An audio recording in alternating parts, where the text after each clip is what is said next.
രാഹുൽ മാങ്കൂട്ടത്തിന്റെ പരാതിയുമായി ബന്ധപ്പെട്ട തുടക്കത്തിൽ അദ്ദേഹത്തിനെതിരെ പരാതികളില്ലല്ലോ എന്നതായിരുന്നു. പിന്നീട് പരാതി വരുന്നു. പക്ഷേ ഇപ്പോഴും ചില കോൺഗ്രസ് നേതാക്കളെങ്കിലും രാഹുലിന് പിന്തുണ നൽകുന്ന ഒരു സാഹചര്യം. ഇതൊക്കെ വളരെ കൃത്യമായി KPCC പ്രസിഡന്റ് അഭിപ്രായം പ്രകടിപ്പിച്ചിട്ടുണ്ട്. പാർട്ടി ഈ വിഷയം മുമ്പിൽ വന്നപ്പോൾ നടപടി സ്വീകരിച്ചിട്ടുണ്ട്.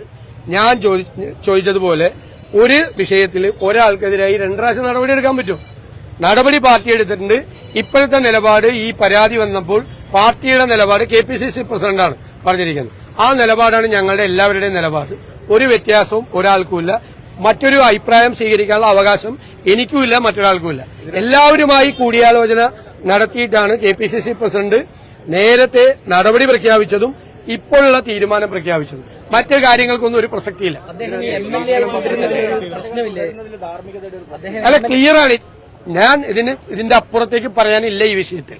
കാരണം ഈ വിഷയം വീണ്ടും ഉയർത്തിക്കൊണ്ടുവന്ന്, ഈ വിഷയം ഉണ്ടായിരുന്നല്ലോ, ഈ വിഷയം വീണ്ടും ഉയർത്തിക്കൊണ്ടുവന്ന് ശബരിമലയിലെ കൊള്ള ഒഴിവാക്കാൻ വേണ്ടിയിട്ടുള്ള തന്ത്രം ആര് സ്വീകരിച്ചാലും ആ കെണിയിൽ ഞങ്ങൾ വീഴില്ല.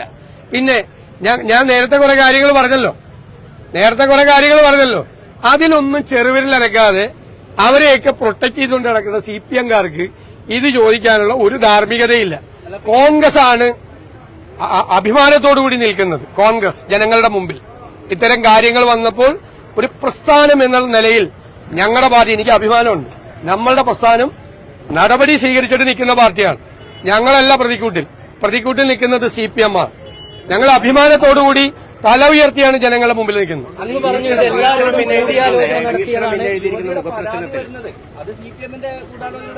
അതൊന്നും ഞാൻ പറഞ്ഞില്ലല്ലോ. ഞങ്ങള് പരാതി പോലും ഇല്ലാതെ നടപടി സ്വീകരിച്ച ഒരു പാർട്ടി എന്തിനാ അങ്ങനെ പറയണം? അങ്ങനെയൊന്നും പറയില്ല. എഴുതിയ മുഖപ്രസംഗത്തിന്റെ അകത്ത് പറയുന്നത് ഇത് CPM-ന്റെ ഒരു രാഷ്ട്രീയ ഗൂഢാലോചനയാണ് ഇതിന് പിന്നിലെന്നാണ്. അത് അവരോട് എഴുതിയവരോട് പോയി ചോദിക്കും, എനിക്കറിയില്ല. എല്ലാവരും കൂടി K. സുധാകരൻ പറയുന്നത് അദ്ദേഹം ഇത് അറിഞ്ഞിരുന്നില്ല എന്നാണ് പറയുന്നത്. അതൊക്കെ KPCC പ്രസിഡന്റ് പറഞ്ഞിട്ടുണ്ട്. അതിനപ്പുറത്തേക്കൊന്നുമില്ല. വേറെ വല്ലതും ഉണ്ടോ? ശിവൻകുട്ടി ഇതുപോലത്തെ എന്തെല്ലാം അബദ്ധങ്ങൾ പറഞ്ഞുകൊണ്ടിരിക്കുന്ന ഒരാളാണ്.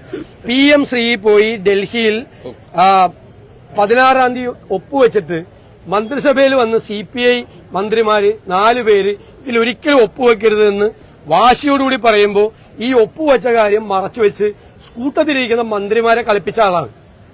മുഖ്യമന്ത്രിയുടെ കൂടെ ഇരുന്ന്. അപ്പൊ എന്തൊക്കെ പറയാം? ആരെങ്കിലും വിശ്വസിക്കോ? മിണ്ടാതിരുന്ന് ഒപ്പുവെച്ചിട്ടാണ് വന്നത്. അമിത്ഷായും നരേന്ദ്രമോദിയും കൂടി പേടിപ്പിച്ചിട്ട് മുഖ്യമന്ത്രിയുടെ അനുവാദത്തോടുകൂടി ഇത് ഒപ്പുവെച്ചിട്ട് മന്ത്രിസഭയിൽ വന്നിരുന്നിട്ട് കൂടെ ഇരിക്കുന്ന മന്ത്രിമാരെ വിഡ്ഢികളാക്കിയ മന്ത്രിയൊക്കെ എന്തെല്ലാം അഭിപ്രായം പറയും? K. സുധാകരൻ പറയുന്നത് ഈ രാഹുൽ ചെയ്തത് ഇത് സംബന്ധിച്ച് അത് പറഞ്ഞല്ലോ, അദ്ദേഹം പറഞ്ഞല്ലോ, ക്ലിയർ ആയിട്ട് പറഞ്ഞല്ലോ. രാഷ്ട്രീയ ഭാവി അല്ലാതെ ഓരോരുത്തരുടെ പാർട്ടിയുടെ അഭിപ്രായം KPCC പ്രസിഡന്റ് പറഞ്ഞു. KPCC പ്രസിഡന്റ് സണ്ണി ജോസഫാണ് അദ്ദേഹം അഭിപ്രായം പറഞ്ഞു. അതിൽ നിന്ന് വ്യത്യസ്തമായ ഒരു അഭിപ്രായം എനിക്ക് പറയാൻ പറ്റില്ല, വേറെ ആർക്കും പറയാൻ പറ്റില്ല. അത് അദ്ദേഹം എല്ലാവരുമായിട്ട് കൂടിയാലോചിച്ചെടുത്ത ഒരു തീരുമാനമാണ്. അതാണ് പാർട്ടിയുടെ അഭിപ്രായം. വേറെ എന്തെങ്കിലും ഉണ്ടോ? സൈബർ ആക്രമണം നടത്തുന്നത് രാഹുലിനെ പ്രൊട്ടക്ട് ചെയ്യുന്നില്ല. അതിനൊക്കെയുള്ള മറുപടി ഞാൻ നേരത്തെ തന്നല്ലേ.